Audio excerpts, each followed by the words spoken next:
நீங்கள் கடனால் கஷ்டப்பட்டு கொண்டிருக்கின்றீர்கள் என்று சொன்னால் இந்த திக்ரை இனமும் மோதி வாருங்கள். அல்லாஹு சுப்ஹானஹு வ தஆலா உங்களுடைய கடனை நிவர்த்தி செய்து சந்தோஷமான மகிழ்ச்சியான செல்வம் நிறைந்த வாழ்க்கையை உங்களுக்கு பெற்று தருவான். இந்த திக்ரை நீங்கள் ஓதுகின்ற போது உங்களிடத்தில் மலையளவான கடன் இருந்தாலும் கூட, அது எத்தனை ஆயிரம் ரூபாய் கடனாக இருந்தாலும் பரவாயில்லை, அத்தனை கடன்களையும் அல்லாஹ் ஹலாலான வழியின் மூலமாக நிவர்த்தி செய்து விடுவான். இந்த திக்ர் தொடர்பான ஹதீஸ் விவரங்கள் திர்மிதி என்கின்ற நபிமொழி தொகுப்பில் 3563வது ஹதீஸாக பதிவு செய்யப்பட்டிருக்கின்றது. இந்த ஹதீஸ் விவரங்களை அலி ரலியல்லாஹு அன்ஹு அன்னவர்கள் அறிவித்திருக்கின்றார்கள்.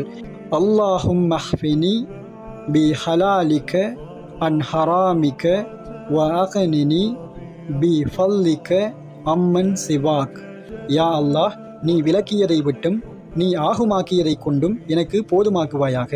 மேலும் உனது கிருபையை கொண்டு உன்னை தவிர உள்ள அனைத்தை விட்டும் என்னை தேவையற்றவனாக ஆக்குவாயாக.